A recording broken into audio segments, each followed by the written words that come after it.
Culture, le zouglou s'exporte en France. Ce genre musical populaire ivoirien était à l'honneur récemment à Besançon lors du 17e festival Lumière d'Afrique. Un film documentaire sur l'histoire du zouglou a été diffusé. On en parle avec Dangui Dangui. Le zouglou à l'honneur à Besançon, est de la France, où un écran blanc lui est dédié à l'occasion du 17e festival Lumière d'Afrique.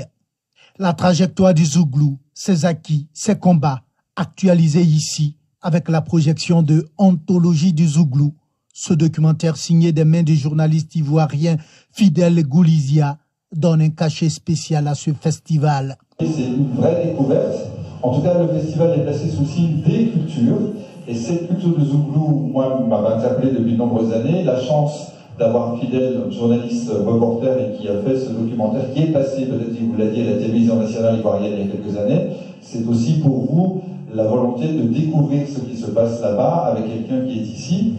Les étudiants ivoiriens en dernière année de thèse d'histoire politique et de droit public de cette région de France, à travers un panel, explorent la fonction sociologique du zouglou comme facteur d'unité nationale en Côte d'Ivoire. Dans les années 96, nous allons voir un peu le zouglou va connaître une autre dimension, c'est-à-dire la dimension nationale. Donc le zouglou va venir confirmer un peu le malaise politique de l'époque. La loco, mais venue de la Côte d'Ivoire, également présent ce 17e festival Lumière d'Afrique, où les participants ne se sont pas ennuyés. Sans cette force sous les jeunes, les étudiants, c'est l'avenir de votre pays. Le fait qu'on parle d'unité nationale, ouais, tous ces termes abordés au travers de la musique, moi je me suis retrouvée personnellement. Je ne connais pas tellement la Côte d'Ivoire parce que j'y suis allé à 3 reprises pour des missions assez courtes.